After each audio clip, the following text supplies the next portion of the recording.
Pankaj Tibrewal is with us, founder and CIO at IKIGAI Asset Managers. Pankaj, good to have you back on the program. Prashant here. Let's just start with pharma as a space. I know you have some sort of broader thoughts on the entire situation as well. And we'll get to that, and maybe we can do this slightly in the reverse order. Start by asking you about the most pressing sectors. So pharma first, Pankaj. How are you thinking about this? China is the API factory of the world. Tariffs are all, as the last guest also told us, the real target is China. And I mean, the idea was everyone else gets a deal except China. But, you know, Trump is saying that pharma tariffs are also coming. So for the Indian listed pharma universe, what are implications and what are your thoughts? Pankaj, hi. So Prashant, if you look at the pharma sector, our thoughts are a little different. If you go by logic, which is not prevalent today, I think he should not touch generics. I think his entire thought is to go after big pharma. And a large part of profits of big pharma, if you look at, is sitting either in Ireland or Cayman Islands. And his thought is that you should bring that profit back to US. And you saw that some of the large pharma companies like Lilly announced about a $50 billion capex. Even if you think about manufacturing going back to US, the Indian generic companies don't have a balance sheet and more than $8-10 billion, which they can spend on capex in the US. So it won't make any difference. It won't move the needle. And don't forget that 90% of the volumes in US is generic. And out of that, 60% is supplied by India. So if he tries to touch generic pharmaceuticals, it will be completely suicidal for the US healthcare, in our view, because the cost would go up. And if you speak to any of the pharma companies, the margins are not so great that they can absorb this tariff increase. What will happen is that in a certain molecule, for example, if there are 4 players, 2 or 3 of them will vacate because it won't make sense. And the prices of the molecules, any which will go up because of the shortage. So in my view, even if you look at the last evening comment where the market is kind of reacting to it, he mentioned China and some other countries. He didn't mention India, just reading between the fine lines.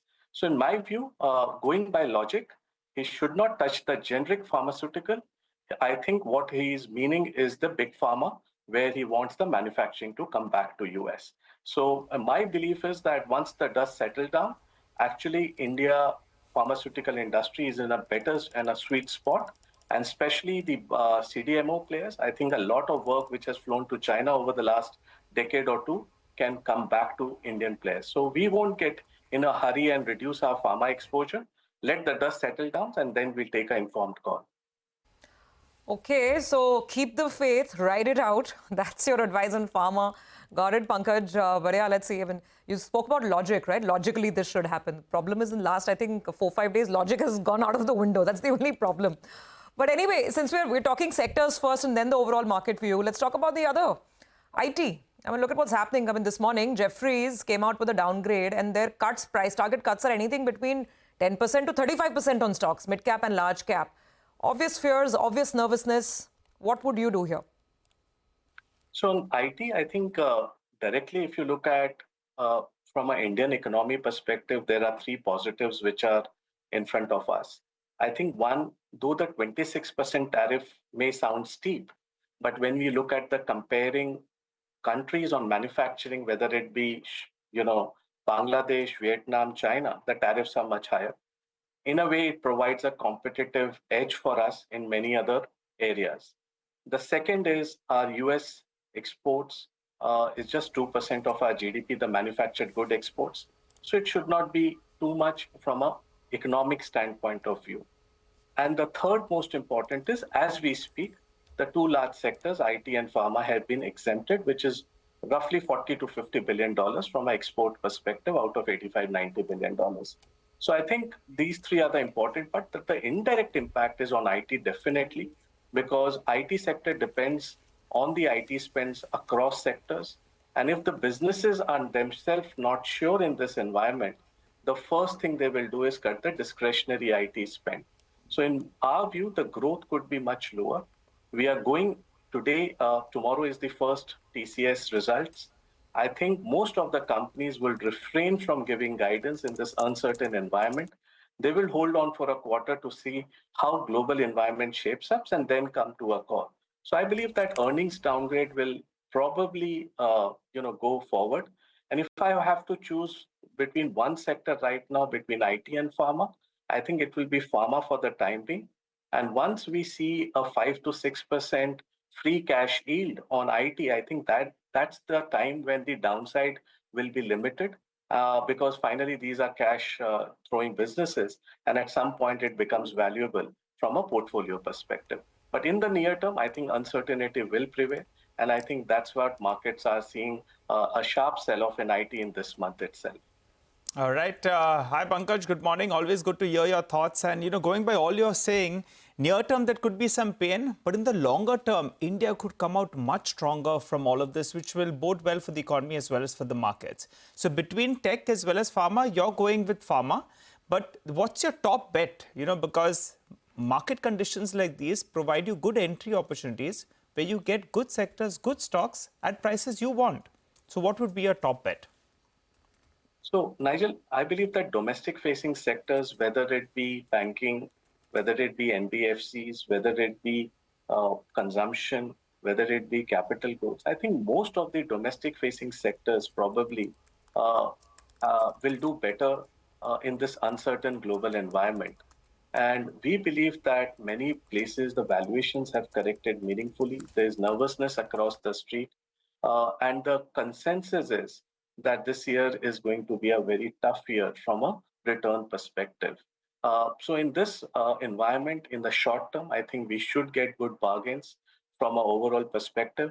And we are looking from a portfolio construction quite constructively in looking at companies which have strong franchise, which can gain market share. Nigel, nobody is talking about many Indian companies, Indian entrepreneurs gaining market share because they are cost competitive. They are far more productive in the last decade or so. So, in my view, many companies and sectors you could see Indian companies gaining market share at the expense of some of the other competing nations. And we have to watch out. And one more important trend which I am seeing, I think, which should be brought to notice, is the divergence between the index return and the median return of the index. Last quarter, which is the fourth quarter, the NSE 500 index return was negative 6.5%, but the median return of that index was negative 12.5%. 6% gap is one of the highest we have seen in the recent last few years. And that shows that the few stocks in the index is holding the index higher, but the breadth of the market has been extremely poor. So our sense is that this will be a stock pickers market. Going forward, you have to make sure that you are betting on right franchise, right businesses, right promoters, and navigate this without losing capital. And I think one needs to keep on checking whether the business model has been fractured or it's got stronger. So I think it's a classic next 18 to 24 months will be a bottom-up stock pickers market. And the easy money era, which we saw for the last 3-4 years, Which is a point you've made, which is a point you've been making, and I think absolutely bang on. Pankaj, one a specific area. So, I have two questions. One, which are these companies where you think market? Let's talk companies, if you will, where there could be market share gains. Second, you had a view on chemicals, a positive view on chemicals, and now that, according to some sector, which gets hit because of these tariffs. I'm sure you would have looked at, and your view was own a bunch of these chemical companies, and actually there was a bit of a recovery which had started. Maybe it is still on and the stocks have come off the lows. But what's the impact there? Yeah. So if you take a slightly medium to long-term view, Prashant, the largest country manufacturing chemicals is China.